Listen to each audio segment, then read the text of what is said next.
Everything's interesting about my job. There's never a dull moment, never a dull day. I don't know if blood exactly excites me, but what I love about this job is the variability. It's great because I get to work with people directly and indirectly, and I'm able to help. When I worked in the emergency room, I love taking care of my patients. So now I still like to take care of my decedents, if you will, because they're just like my patients.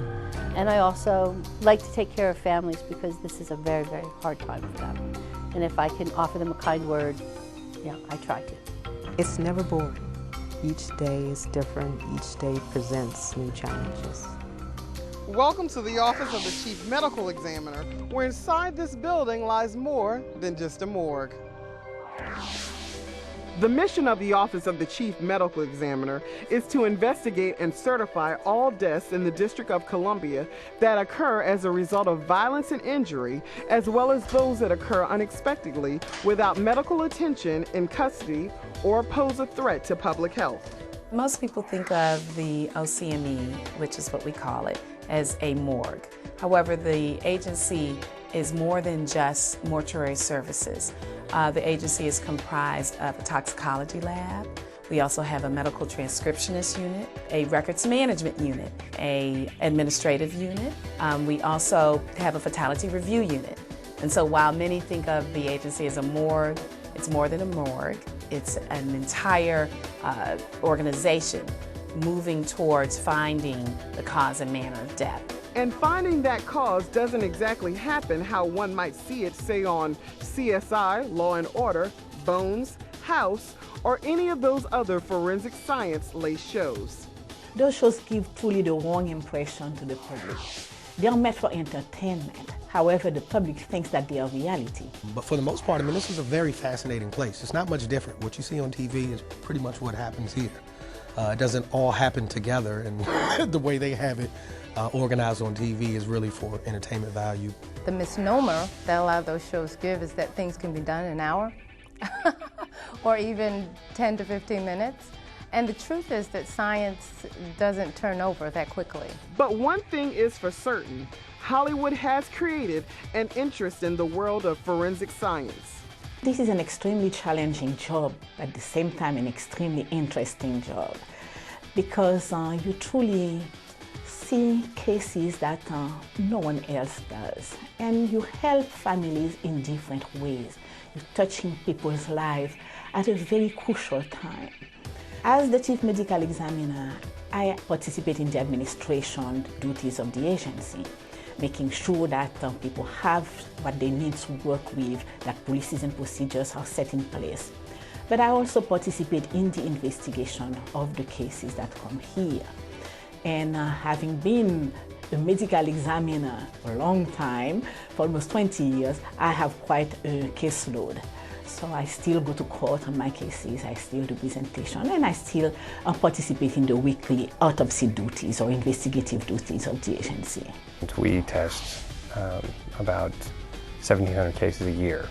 So we organize our work in such a way that we try to be efficient and get through all the complex tasks that we have to do. And then at the very end, I have to review everybody's work in an appropriate scientific and legal manner to make sure that it'll hold up in court, whatever we do, because most of our cases can end up in court.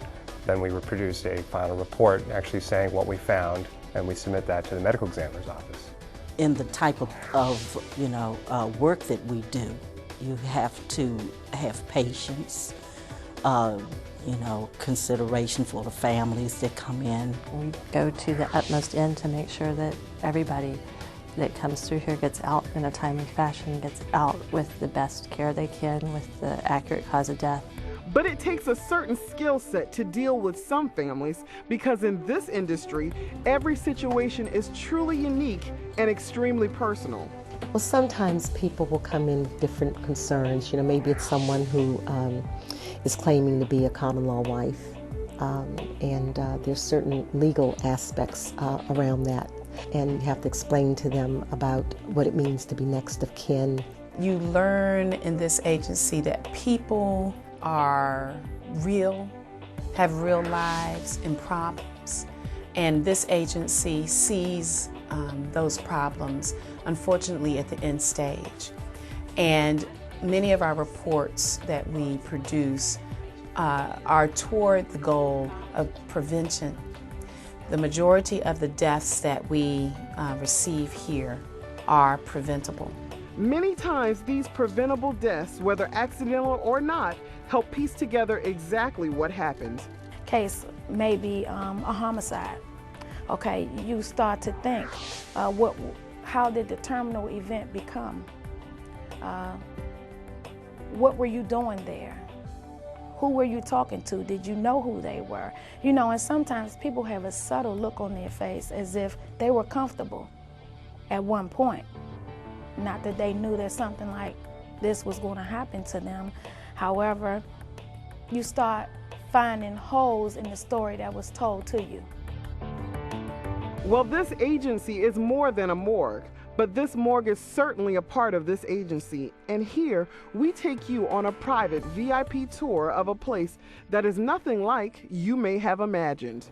This is the autopsy room, and this is where all of the examinations are performed, whether it's an external examination, a partial examination, or a full autopsy. As you can see, the autopsy room is set up into 3 autopsy stations, and off to the side we have 2 private autopsy rooms that I will show you later. Each station has a scale. Each station will have a doctor's table, and this is the table where the medical examiner will actually dissect the organs and take a look for any gross abnormalities or anything that they can see visually that could aid in the determination of the cause and manner of death. This is a monitor that allows the medical examiner to view images that are taken of the body, x-ray images that are taken of the body. And the beauty in this is that the medical examiner can look at images on any computer screen that is on our network. Here is our autopsy setup here. And here we have all of the supplies that we would routinely use for an autopsy right at our hand, right at our disposal. This is a private autopsy room here. And the only thing that's different from the autopsy stations is that this room is actually enclosed. This would be a room that we would do an autopsy in. Like, for example, if there was a case where we wanted to limit the access into the room, we would use this room. If we had a case that was highly infectious, we would use this room. This is the x-ray room, and this is the room where the x-rays are performed. All bodies that come in as unknown or unidentified people have x-rays performed before the autopsy to assist you with the identification if necessary. While the morgue plays a crucial role, the Office of the Chief Medical Examiner has many functions. Yes, the main part of our duty is to investigate deaths, and this investigation consists of, first, having the case reported to us. First, deciding, is it a case that fills the criteria for being a medical examiner's case? Then going to scenes and find out the circumstances of the death, discussing with physicians at the hospital, with family members, with detectives, reviewing that case, doing the autopsy, the death certification, preparing the reports, presenting our findings in court.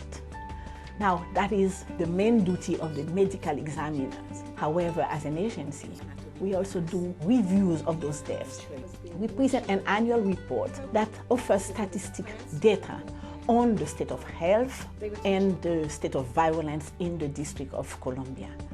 We do presentations, teaching to universities, to residents, medical students, but also to different other groups like U.S. attorneys, public defenders, and their career at the elementary schools or high schools and so forth.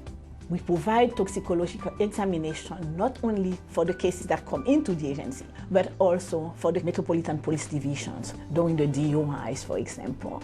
We do that also for the U.S. Park Police, for the Capitol Police. We present different reports. For example, we interact with the Washington Regional Transplant Consortium, allowing them, giving them permission to harvest tissues or organs in some cases after we have reviewed the data on the case. I have an outstanding staff, very involved in the work of the office, very dedicated to do the best they can to serve the citizens of the District of Columbia and the district government. I love my staff. I find it to be quite rewarding. It reminds me that any day that I wake up is a blessed day. It makes me appreciate life a whole lot more. And it makes me give everyone, be it living or deceased, just that extra amount of respect, because people deserve it. We don't know who they are, what they were, or what they did in their lives before they got to us. It's a self-reward that I have treated someone with dignity and respect. Sometimes we have people here who've never had that in their life, and we try to do that for them in their death. It's a very rewarding career. You don't get into this job by chance. It's really a calling, and the people who shine in this profession are people who really have compassion and care about the work that they do. I feel like I'm giving back. I think that's the best thing.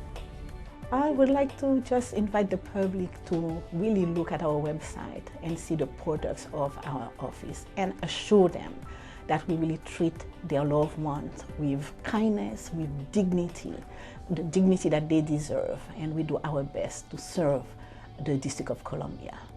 For more information on the Office of the Chief Medical Examiner and its services, log on to ocme.dc.gov.